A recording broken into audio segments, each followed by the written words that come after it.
Hi viewers, welcome back to Radhakrishna's food. మనం ఈరోజు మామిడికాయ నిల్వ పచ్చడి ఏ విధంగా పెట్టుకోవాలో ఈ వీడియోలో చూద్దాం.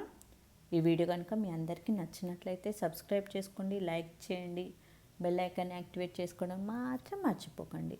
ముందుగా దీనికి కావాల్సిన ఇంగ్రీడియంట్స్: మెంతులు, జీలకర్ర, ఆవాలు. ఇవి దోరగా వేయించుకొని పౌడర్ చేసుకొని అయితే పెట్టుకోండి. ఇవి మామిడికాయ ముక్కలు నేను బయట కొట్టించాను. బయట అంతా క్లీన్గా కొట్టారు కదా, సో ఇంటికి వచ్చిన తర్వాత ఇలా ఒక్కొక్క పీస్ను నీట్గా క్లీన్ చేసుకుంటూ ఒక బౌల్లోకి అయితే వేసేసుకోండి. అన్ని పీసెస్ని మనం ఇలా నీట్గా క్లీన్ చేసుకోవాలి. మెంతులు, జీలకర్ర, ఆవాలు ఉంది కదా, వేయించుకున్నాం కదా, ఇలా మిక్సీ జార్లో మెత్తగా పౌడర్ చేసుకుని పక్కన పెట్టుకుందాం. ఈ మామిడికాయ ముక్కల్ని మనం కొలుచుకుందాం. నేను ఇవి 2 kgs మామిడికాయ ముక్కలతోటి పచ్చడి పెట్టబోతున్నాను. దీనికి కావాల్సిన కారం, సాల్ట్, మెంతులు, జీలకర్ర, ఆవాలు ఎన్ని కావాలో మనం కొలుచుకుందాం. ఇలా ఇవి మామిడికాయ పీసెస్ కొలుచుకున్నాం కదా, 2 kgల మామిడికాయ ముక్కలకి 1/2 kg సాల్ట్ వేసుకోవాలి. కారం 1/2 kg వేసుకోవాలి. 250 grams మెంతి పొడి, 125 grams వేస్తున్నాను.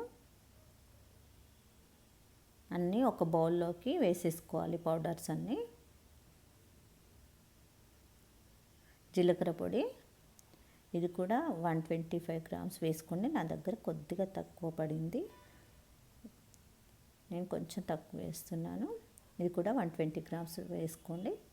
ఆవ పొడి కొద్దిగా తక్కువ వేసుకోవాలి. నేనైతే 100 grams వేస్తున్నాను. ఆవ పొడి ఎక్కువగా ఉంటే చేదుగా ఉంటుంది పచ్చడి. ఇప్పుడు స్టవ్ పైన బాండి పెట్టుకొని, నాకు మామిడికాయ ముక్కలు 2 kg వచ్చింది కదా, 1 kgకి 1/2 kg చొప్పున నేను 1/2 kg ఆయిల్ వేసుకున్నాను. ఆయిల్ బాగా మరగనివ్వాలి. ఆయిల్ బాగా మరిగిన తర్వాత ఎండుమిర్చి, 1 స్పూన్ మెంతులు, 1 స్పూన్ జీలకర్ర వేసుకోవాలి. ఇప్పుడు స్టవ్ ఆఫ్ చేసుకున్న తర్వాత 20 వరకు వెల్లుల్లి రెబ్బలు వేసుకున్నాను. ఈ పోపు చల్లారిన తర్వాత మనం ఈ పౌడర్స్ అన్నీ ఒక బౌల్లోకి వేసుకున్నాం కదా, పౌడర్లన్నీ ఒకసారి బాగా కలుపుకొని, ఈ పోపు అంతా చల్లారిన తర్వాత ఈ పౌడర్లోకి వేసుకొని అంతా బాగా కలిసే విధంగా బాగా కలుపుకోవాలి. ఇలా కలుపుకున్న తర్వాత 1/2 kg వెల్లుల్లి రెబ్బలండి, ఇందులో సగం మిక్సీ పట్టుకోవాలి. సగం మిక్సీ పట్టుకున్న దాన్ని మనం కారం పొడి కలుపుకున్నాం కదా, అందులోకి వేసుకోవాలి. మిగతా సగాన్ని మిక్సీ పట్టకుండా ఇలా వేసుకోవాలి. ఇలా వేసుకోవడం వల్ల పచ్చడి చాలా టేస్టీగా ఉంటుంది. ఈ అల్లం వెల్లుల్లి పేస్ట్ అంతా కలిసిపోయే వరకు కలుపుకున్న తర్వాత మామిడికాయ ముక్కలు కూడా వేసుకొని అంతా కారం పట్టే విధంగా బాగా కలుపుకోవాలి. ఇలా కలుపుకున్న తర్వాత ఒక గాజు జార్లోకి ట్రాన్స్ఫర్ చేసుకొని పక్కన పెట్టుకుందాం.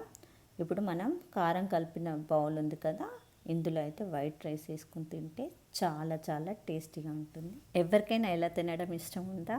నాకైతే చాలా ఇష్టం. ఇష్టం ఉన్న వాళ్ళైతే కామెంట్ చేయండి. ఎంత బాగుందో కదా, నాకైతే ఇలా చాలా చాలా ఇష్టం. నేనైతే చిన్నప్పటి నుంచి ఇలానే తింటున్నాను. చాలా చాలా బాగుంటుంది. మీరు కూడా ఒకసారి ఇలా ట్రై చేయండి.